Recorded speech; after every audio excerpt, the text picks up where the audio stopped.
Uma revista militar chinesa com laços ao Exército de Libertação Popular publicou há poucos dias um relatório, afirmando que o regime chinês teria construído em segredo um novo submarino. Este submarino estaria equipado com mísseis hipersônicos, capazes de atingir um sistema de mísseis que os Estados Unidos colocaram nas Filipinas no ano passado. Segundo o relatório, um dos principais objetivos da construção desse novo submarino seria realmente conter a atuação e expansão do governo americano ali no Indo-Pacífico. Enquanto os países ocidentais divulgam com meses até anos de antecedência a construção desses submarinos, essa não é a primeira vez que o regime chinês faz a construção completa de um submarino sem que ninguém soubesse. Agora, essa revelação vem através de imagens de satélite que mostram o submarino em uma doca em Wuhan, na China. A revelação desse novo submarino acontece em um momento onde a gente tem uma escalada cada vez maior nas tensões ali no Mar do Sul da China e também por toda a região do Indo-Pacífico, principalmente por conta de um aumento de ações agressivas do Partido Comunista Chinês contra seus vizinhos, principalmente Filipinas, Japão e Taiwan. E agora a gente vê uma resposta cada vez mais intensa do governo americano. Eu sou Emanuele Coure, editora de China do jornal Epoch Times, esse é o China em Foco e fica comigo, nós vamos conferir mais detalhes deste novo submarino secreto da China e também conferir os detalhes sobre essa escalada de tensões ali no Mar do Sul da China e na região do Indo-Pacífico em geral.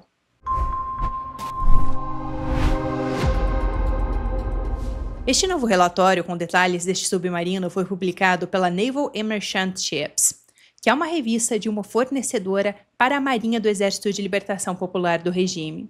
Por isso, embora a gente não tenha uma confirmação oficial do Exército da China de que realmente exista a construção desse submarino, acredita-se realmente que essas informações sejam verdadeiras, por conta da revista ter laços com a Marinha do país. Agora, um detalhe interessante é que a revelação desse submarino veio através de imagens de satélite, porque esse navio estaria parado em uma doca em Wuhan, na China. Só que o momento em que isso acontece também é bem interessante. Isso porque há poucos dias o regime chinês anunciou que eles vão implementar a partir de 1º de março, daqui a poucos dias, uma nova legislação. De acordo com essa nova legislação, todos os canais que falam sobre militarismo dentro do país, qualquer pessoa que queira divulgar alguma informação sobre o exército da China vai precisar de autorização do governo, principalmente se referindo a esse tipo de foto que é retirada sem uma permissão direta do governo, sem uma divulgação direta do Partido Comunista Chinês, geralmente essas imagens tiradas a partir de satélites. Então é um momento bem interessante, porque isso aumenta realmente as especulações de que o Partido Comunista Chinês já saiba sobre a liberação dessas informações sobre este novo submarino e tenha realmente permitido a divulgação dessas informações. Mas, claro, nada ainda foi confirmado. Agora, trazendo mais detalhes para vocês do que eles colocaram no relatório sobre este novo submarino, ele estaria equipado com ogivas nucleares e seria capaz de lançar mísseis hipersônicos. De acordo com o relatório, isso daria à China uma vantagem competitiva porque eles poderiam fazer ataque surpresa. Outra questão bem importante seria o objetivo deste novo submarino. De acordo com essa edição, eles comentaram que seria principalmente para deter as forças estrangeiras que estariam atuando na primeira cadeia de ilhas ali do Oceano Pacífico, que é constituída principalmente por Taiwan, Filipinas e Japão, vários aliados do governo americano. Inclusive, essa primeira cadeia de ilhas é uma região muito importante para o governo americano tentar conter os avanços militares do Partido Comunista Chinês. Por exemplo, se o regime chinês tiver acesso às águas que ficam em volta ali de Taiwan, eles teriam acesso direto a águas profundas, fazendo assim com que eles conseguissem colocar vários submarinos ali sem serem percebidos por radares do governo americano, fazendo com que esses submarinos possam chegar muito próximos dos Estados Unidos.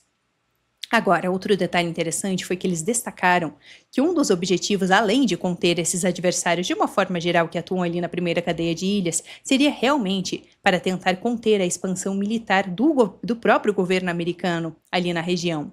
Principalmente, eles destacaram a questão do sistema de mísseis que os Estados Unidos colocaram nas Filipinas em abril do ano passado. O detalhe interessante é que realmente a colocação desse sistema de mísseis no ano passado pelo governo americano ali nas Filipinas, que aconteceu quando eles estavam fazendo alguns exercícios militares com o país, foi algo muito significativo e realmente marcou um avanço militar do governo americano e um estreitamento nas relações entre os dois países, que tem falado muito em uma colaboração para realmente deter os avanços do Partido Comunista Chinês. Essa foi a primeira vez que os Estados Unidos colocaram em algum país ali do Indo-Pacífico esses mísseis de alcance médio. E de acordo com o Center for Strategic International Studies, um think tank bem importante americano, esses mísseis, que são conhecidos como mísseis Typhoon, que foram colocados ali nas Filipinas, eles teriam a capacidade de chegar até o território chinês. Na época, um general de brigada americano chamado Bernard Harrington chegou a comentar sobre a implementação desses mísseis, dizendo que esse seria um passo significativo na parceria entre Estados Unidos com as Filipinas. E o governo americano realmente tem procurado expandir a sua atuação militar ali no Indo-Pacífico, principalmente no último ano. Por exemplo, agora, no início do ano, a gente teve o envio de 2 navios militares americanos para passarem ali no Estreito de Taiwan.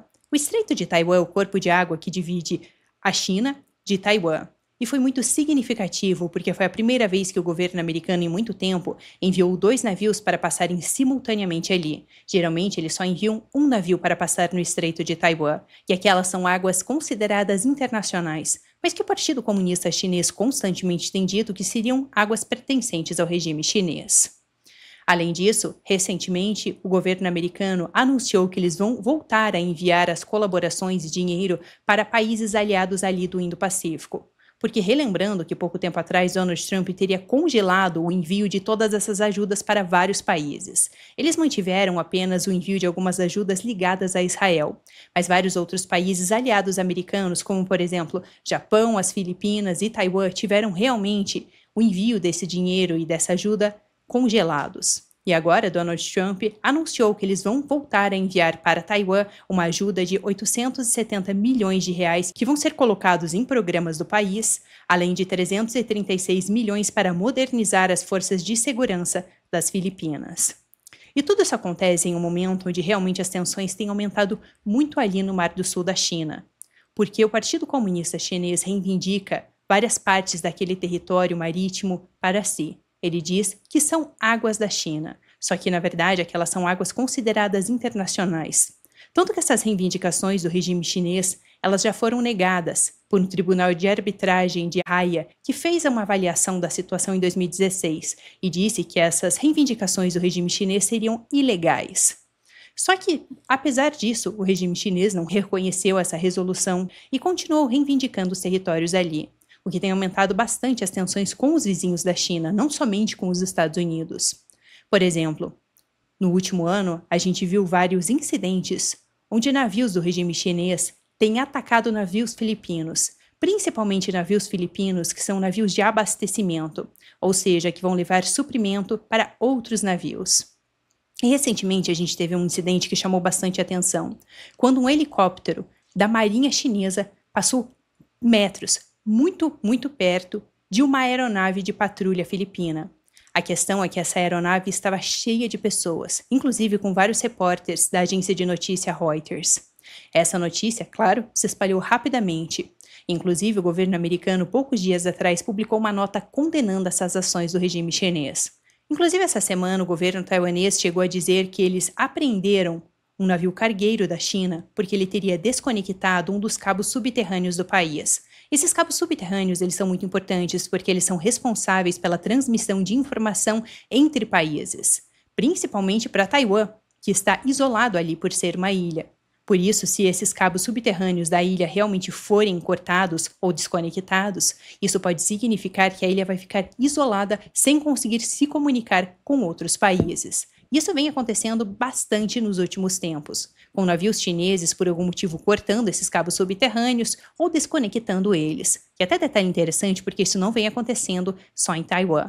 Algumas embarcações chinesas foram acusadas nos últimos tempos de estarem envolvidas no corte de alguns cabos subterrâneos ali também no Mar Báltico. Mas agora, seguindo aqui, é interessante também a gente destacar como países que, na verdade, tinham conflitos históricos, como, por exemplo, o Japão e as Filipinas, têm se unido nos últimos tempos para tentar frear essas agressões do Partido Comunista Chinês. Essa semana, por exemplo, o governo das Filipinas e do Japão assinaram um acordo para aprofundar os seus laços de defesa. Eles destacaram que principalmente eles vão focar numa cooperação operacional que vai incluir treinamentos de defesa conjuntos e o compartilhamento de informações. O ministro de Defesa das Filipinas, o Gilberto Teodoro, chegou a comentar sobre isso, dizendo que as Filipinas estavam ansiosas para impulsionar as relações de defesa com o Japão contra as tentativas unilaterais da China e de outros países de mudar a ordem internacional e a narrativa. E no ano passado, eles já tinham também assinado alguns acordos para aumentar a cooperação no setor militar, principalmente focando em exercícios militares conjuntos e também na troca de informações, principalmente informações militares e também informações tecnológicas. E um detalhe muito importante é que no ano passado, este acordo que o Japão assinou com as Filipinas foi a primeira vez que o Japão assinou esse tipo de acordo com um país asiático. As tensões entre Japão e China têm aumentado bastante nos últimos tempos, por isso, para o governo japonês, garantir essa aliança com países vizinhos é algo muito significativo, principalmente com vizinhos que têm um adversário em comum, que seria a China. No ano passado, por exemplo, um avião militar chinês, pela primeira vez, invadiu o espaço aéreo japonês. Pouco tempo depois, o Japão enviou um navio para passar ali no Estreito de Taiwan. Além disso, o Japão também tem investido bastante no setor de defesa. Eles anunciaram recentemente que eles vão dobrar os gastos com defesa em um período de 5 anos, que vai ser agora até 2027. Isso é muito significativo, porque mostra uma postura diferente do governo japonês do que a gente viu ali no final da Segunda Guerra Mundial, aonde, por conta de vários tratados, o governo japonês prometia que todo tipo de desenvolvimento militar que eles teriam seria apenas para a defesa. Só que agora eles realmente têm investido muito também em alguns sistemas e alguns equipamentos que seriam de contra-ataque pesado. Uma mudança significativa na postura. Só que um detalhe interessante até é que vários países têm apoiado essa iniciativa do Japão, porque o principal objetivo agora seria realmente conter os avanços e agressões do Partido Comunista Chinês na região. Isso é tudo por hoje no China em Foco. Se você ainda não é inscrito aqui no canal, já lembre-se de se inscrever, lembre-se de deixar aqui a sua curtida, e eu também quero saber de vocês, que tipo de conteúdo vocês querem que eu traga aqui no canal? Que dúvidas, que curiosidades vocês têm sobre a China? É muito importante eu saber que tipo de conteúdo vocês realmente querem consumir, porque assim vai direcionar o tipo de conteúdo que eu trago aqui para vocês. Bom, deixem aqui nos comentários, vai ser muito importante realmente entender o que vocês querem consumir. Muito obrigada por assistir e eu te vejo numa próxima.